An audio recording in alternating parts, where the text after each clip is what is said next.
The notification popped up without warning. Zoe was sitting in the crowded departure lounge at Heathrow, scrolling through her holiday photos. A small window appeared on her iPhone screen. It was an AirDrop request. The preview showed a picture of a ridiculously cute golden retriever puppy. It had floppy ears and big, sad eyes. The sender was simply named iPhone. Zoe smiled. Who could resist a puppy? She was bored, waiting for her flight to be called. Without a second thought, she tapped the accept button. It seemed like such a harmless, sweet gesture from a fellow traveler. A little moment of shared joy in a busy airport. What Zoe didn't know was that this single, innocent tap had just opened a digital door. A door she never knew existed. On the other side of that door was a hacker, sitting just a few rows away. He was watching, waiting for someone just like her. Someone a little distracted, a little too trusting. The puppy photo was just the bait. Attached to that cute image was a hidden piece of code. It was a tiny, invisible passenger designed to sneak past her phone's defenses. As the photo saved to her camera roll, the malicious software began to quietly unpack itself, burrowing deep into her device's operating system. The hacker didn't need a password. He didn't need to trick her into visiting a dodgy website. All he needed was for her to accept one simple file.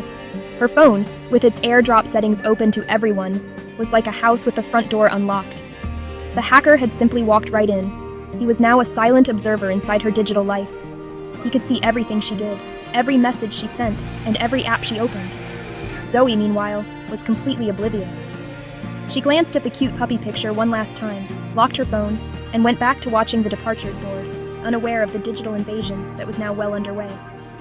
This is the new frontier of cybercrime in 2025. It doesn't always happen through suspicious emails or fake login pages anymore. Hackers are getting smarter and more personal. They leverage the very features designed for our convenience. AirDrop is fantastic for sharing photos with friends and family in seconds. But in a public place, surrounded by strangers, it can become a direct line for criminals to access your most personal information. That simple, friendly feature becomes a gaping security hole if you're not careful. Zoe's story is a stark reminder that in our connected world, the biggest threats can come from the most unexpected places. The puppy photo was the digital equivalent of a Trojan horse. In ancient tales, soldiers hid inside a giant wooden horse to breach a city's walls. In Zoe's case, the hacker hid malicious software inside a seemingly innocent image file. This technique is known as steganography, but the modern execution is far more advanced. The moment Zoe accepted the AirDrop, the hidden payload activated. This wasn't a clumsy virus that slowed her phone down or flashed pop-up ads. It was sophisticated spyware, designed to be completely invisible. It didn't ask for permissions, it simply took them. Once inside, the spyware got to work immediately. It began by copying her entire photo library. Every picture of her family, her friends, her passport, and her driving license that she had conveniently saved for travel was being uploaded to a remote server controlled by the hacker. It then installed a keylogger. This nasty bit of software records every single thing you type. When Zoe logged into her social media, the keylogger captured her username and password. When she replied to a work email, it recorded the text. The hacker was building a complete profile of her piece by piece. The ultimate prize for the hacker was her banking app. He waited patiently. A few minutes later, Zoe decided to check her balance to make sure she had enough funds for her trip. She opened her bank's app and logged in using her fingerprint. The spyware was ready. It created a screen overlay, a perfect replica of the app's interface, which she couldn't see. When she entered her passcode to authorize a transfer, she wasn't typing it into her secure banking app. She was handing it directly to the hacker. He now had her login details, her passcode, and full access to her finances. The attack was swift, silent, and devastating. The hacker, still sitting in the same lounge, quickly logged into her bank account from his own device. He transferred a large sum of money to an untraceable cryptocurrency account. He then used the spyware to delete the bank's notification text message before Zoe could see it. By the time she landed at her destination and realized what had happened, the money was long gone, and the digital ghost who stole it had vanished back into the crowd. Her holiday was ruined before it even began, all because of one tap. Airports, coffee shops, and train stations are the modern hacker's favorite hunting grounds. Why? Because they are filled with people who are distracted, often connected to unfamiliar networks, and have their phones sharing features enabled. Hackers exploit this environment using a variety of techniques. The method used on Zoe is a form of bump hacking, where a physical proximity is used to initiate a wireless attack. They don't need to touch your device. They just need to be close enough for Bluetooth or AirDrop to detect it. They scan for any device with its AirDrop set to everyone. It's like walking down a street checking for unlocked car doors. Your phone is constantly sending out signals, like a small radio tower. It broadcasts its name and availability for connections like Bluetooth and Wi-Fi. Hackers use special devices to listen for these signals.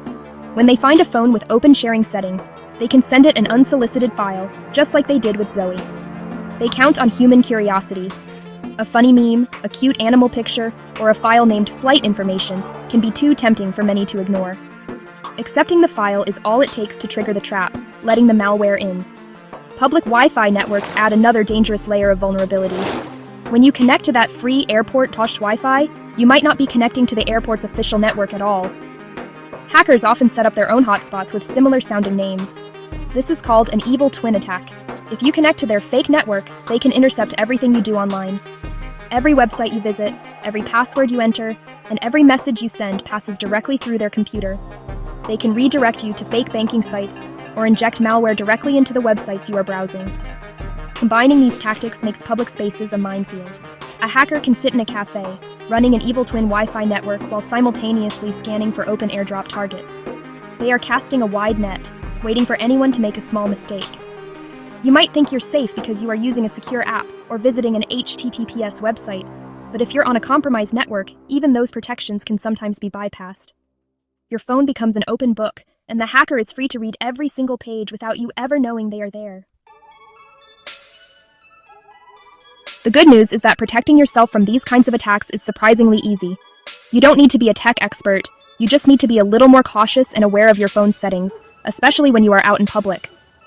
The first and most important step is to manage your AirDrop settings. Go into your settings right now, change your AirDrop receiving from everyone to contacts only. This single change means that only people saved in your phone's address book can send you files. If you rarely use it, you can even turn it off completely until you need it. This closes the front door on would-be hackers. Secondly, be mindful of your wireless connections. Turn off Bluetooth when you are not actively using it to connect to your headphones or car. This stops your phone from broadcasting its presence to anyone scanning for devices. When it comes to Wi-Fi, avoid connecting to open public networks whenever possible. It's much safer to use your mobile data. If you absolutely must use public Wi-Fi, use a virtual private network, or VPN. A VPN acts like a secure encrypted tunnel for your internet traffic, hiding your activity from anyone snooping on the network, including the network's owner. Thirdly, develop a healthy dose of suspicion. Never, ever accept files or click on links from people you don't know, no matter how harmless they seem. If you get a random AirDrop request from Dave's iPhone and you don't know a Dave, decline it immediately. If something seems off, it probably is. If your phone starts behaving strangely after you've been in a public place, running slow, getting hot, or the battery draining fast, it could be a sign that malware is running in the background. In that case, disconnecting from the internet and consulting a security expert is a wise move. Ultimately, your best defense is your own awareness. Think of your phone as your digital home. You wouldn't leave your front door wide open for any stranger to walk into, so don't do it with your phone's connections either. Taking these simple precautions can save you from the financial and emotional nightmare that Zoe went through. So, the next time a picture of a cute puppy pops up from a stranger, just smile and hit decline.